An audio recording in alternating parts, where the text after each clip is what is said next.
வணக்கம் நண்பர்களே. இந்திய அரசியலில் முக்கியமான சில டாபிக்ஸை இந்த பதிவில் பார்க்க போகிறோம். முதல் டாபிக் என்ன பார்க்க போகிறோம் அப்படின்னா, நம்மளுடைய பாட புத்தகங்களில் நம்மளுக்கு அத்தியாவசியமாக எது தேவையோ அதை அதிகமாக சொல்லிக் கொடுக்கறது இல்லை.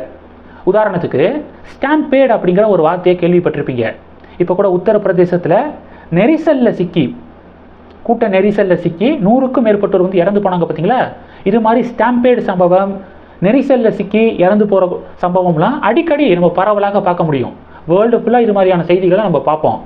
எந்த பாடத்துலையாவது இந்த ஸ்டாம்பேடை எப்படி நம்ம தவிர்க்கலாம், ஒரு கூட்ட நெரிசல் வந்துருச்சு அப்படின்னா அதிலிருந்து எப்படி நம்மளை தற்காத்து கொள்வது அப்படின்னு சொல்லிட்டு ஒரு விழிப்புணர்வு, முன்னெச்சரிக்கை, இது மாதிரியான பாடங்களை நம்மளுடைய பாடப்புத்தகம் சொல்லி கொடுக்கறது இல்லை அப்படிங்கிறது தான் யதார்த்தமான உண்மை. இப்போது ஒரு வீடியோ பார்க்க முடிஞ்சிச்சு. அந்த வீடியோவில் நிறைய இன்ஃபர்மேஷன் கிடச்சிருக்கு. இப்போ ஒரு நிகழ்ச்சிக்கு போகிறோம், இல்லை ஒரு கோவிலுக்கு போகிறோம், பயங்கர ஒரு கூட்டம் வந்துருச்சு, அந்த கூட்ட நெரிசல் வந்துருச்சு அப்படின்னா எப்படி தற்காத்து கொள்வது? சாதாரண விஷயம் கிடையாதுங்க. கூட்ட நெரிசலில் மாட்டிக்கிட்டோம் அப்படின்னா டக்குன்னு ஜஸ்ட்டு ஒரு புஷ் மட்டும் போதும். யாராவது டக்குன்னு தள்ளி விட்டாங்க அப்படின்னா நில தடுமாறி போயிடுவோம். அந்த கூட்டத்தில் இருக்கக்கூடிய எல்லாருமே நில தடுமாறி போய் அங்கங்கே டக்குன்னு விழுகிறது. இந்த விழுகிறதுல அடிபடுறது, நெஞ்சு, இதயம், ஹார்ட் இருக்கக்கூடிய பகுதி, நுரையீரல் இருக்கக்கூடிய பகுதியிலலாம் டப்புன்னு அடிபட்டு தான் அதிக உயிரிழப்பு ஏற்படுது அப்படிங்கிறத நம்ம பார்க்க முடியுது. அது மட்டும் இல்லாமல் விழுகும்போது பார்த்தீங்க அப்படின்னா இப்படி நேராக விழுகும்போது டக்குன்னு எல்லாம் மேலே விழுகிறது, நெஞ்சில் மிதிக்கிறது, ஹார்ட் இருக்கக்கூடிய பகுதியை டக்குன்னு மிதிக்கிறது. இதனால தான் உயிரிழப்பு அதிகமாக ஏற்படுதான். இதை தடுக்கிறதுக்கு என்ன பண்ணணும் அப்படின்னா, கூட்ட நெரிசல், ஒரு கூட்டத்துக்குள்ளே நம்ம போகிறோம் அப்படின்னா கையை நம்ம எப்போதுமே கீழே வச்சுட்டு தானே போவோம். அப்படி பண்ணக்கூடாதுங்கிறாங்க. என்ன தெரியுமா பண்ணணுமா? ஒரு பாக்ஸர் நிற்பார் தெரியுமா, பாக்ஸர் நிற்கிற மாதிரி எப்போதுமே கையை இப்படி முன்னாடி இப்படி வச்சுக்கிட்டு தான் நம்ம கூட்டத்தை அப்ரோச் பண்ணணும் அப்படிங்கிறாங்க. மறுபடியும் சொல்கிறேன், கையை இப்படி ஹார்ட்டையும் நுரையீரல் இருக்குது பார்த்தீங்களா, இதையும் கவர் பண்ணுற மாதிரி இப்படி வச்சுக்கிட்டு தான் நம்ம இந்த கூட்டத்துக்குள்ளே போகணும் அப்படிங்கிறாங்க. ஏதாவது ஒரு அசம்பாவிதம் நடந்துருச்சு அப்படின்னாலோ டக்குன்னு யாராவது இப்படி விழுகும்போது இப்படி அடிக்கிறாங்க பார்த்தீங்களா, அப்போ இப்படி வைக்கிறதுனால அந்த அடி நம்மளுடைய ஹார்ட் சைடு, லங் சைடு அடிபடுறது தவிர்க்கப்படும் அப்படிங்கிறது ஃபஸ்ட்டு விஷயம் நம்ம தெரிஞ்சுக்கணும். ரெண்டாவது விஷயம் என்ன தெரியுமா, இப்படி பிடிச்சிக்கிட்டு கீழே விழுகும்போது நம்ம பார்த்தீங்கன்னா நேராக விழுந்துடக்கூடாது. கீழே விழுந்தோன்னா டக்குன்னு பார்த்தீங்கன்னா சைடில் போயிட்டு நீங்கள் ஸ்க்ரீனில் பார்க்க முடியும். சைடில் இப்படி போகிற மாதிரி தெரிஞ்சு படுக்கிறது அப்படின்னு சொல்லுவாங்க எங்கள் ஊர் சைடு. அது மாதிரி நம்ம படுத்துக்கணும். அப்படியே ஹெட்டை தலையை இப்படியே கவர் பண்ணிவிட்டு, ஹார்ட் சைடு, இந்த லங் சைடு இப்படி கவர் பண்ணிவிட்டு சைடில் இப்படி படுத்துட்டோம் அப்படின்னா உயிரிழப்பு ஏற்படாது அப்படிங்கிறத தெரிஞ்சுக்க முடிஞ்சிச்சு. இதெல்லாம் ரொம்ப அத்தியாவசியமான விஷயம். இதெல்லாம் பாட புத்தகத்தில் சேர்க்கணும். ஆனால் எதுவுமே சேர்க்கறது இல்லை அப்படிங்கிறது தான் யதார்த்தமான உண்மை. இது முதல் டாப்பிக்கு.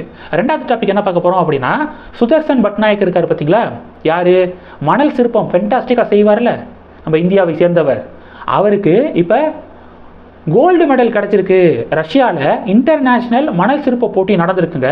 அதில் இந்தியா சார்பாக அவர் கலந்துருக்காரு. அந்த போட்டியில் கோல்டு மெடல், தங்க மெடல் ஜெயிச்சிருக்காரு அப்படிங்கிற ஒரு ஃபென்டாஸ்டிக்கான செய்தியை கேள்விப்பட முடியுது. என்ன வரைஞ்சிருக்காரு, என்ன சிற்பம் பண்ணியிருக்காரு அந்த போட்டியில் அப்படின்னா, பூரி ஜெகநாதர் கோவில் இருக்குது பார்த்தீங்களா, அதனுடைய தேரை சிற்பமாக செஞ்சுருக்காரு.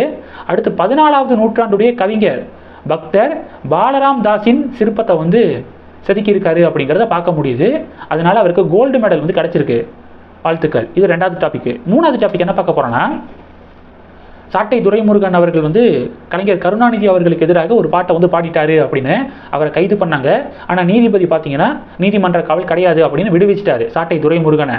சாட்டை துரைமுருகனுடைய கைதுக்கு பிறகு பாஜகவினர், நாம் தமிழர் கட்சியை சேர்ந்தவர்கள் எல்லாமே எந்த பாட்டு பாடினதுக்காக அவரை அரெஸ்ட் பண்ணிங்களோ நாங்கள் எல்லாமே ஸ்டேட்டஸில் வைக்கிறோம் அப்படின்னு சொல்லிட்டு சோசியல் மீடியா ஃபுல்லாக அந்த பாட்டை தான் 2 நாள் கேட்க முடிஞ்சிச்சு.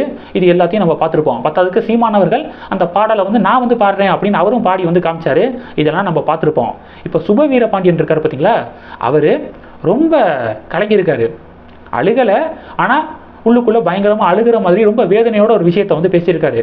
என்னன்னா, கலைஞர் எவ்வளவு சாதனைகளை படைச்சிருக்காரு, என்னென்ன தியாகங்கள் பண்ணியிருக்காரு, அவருக்கு எதிராக அவரை கொச்சைப்படுத்தணும் அப்படிங்கிறதுக்காக அயோக்கியத்தனமாக பாடல் வரிகளை எழுதி அந்த பாடல் காலையிலேருந்து பகிரப்படுது. இதை நினைக்கும் போது ரொம்ப வருத்தமாக இருக்குது.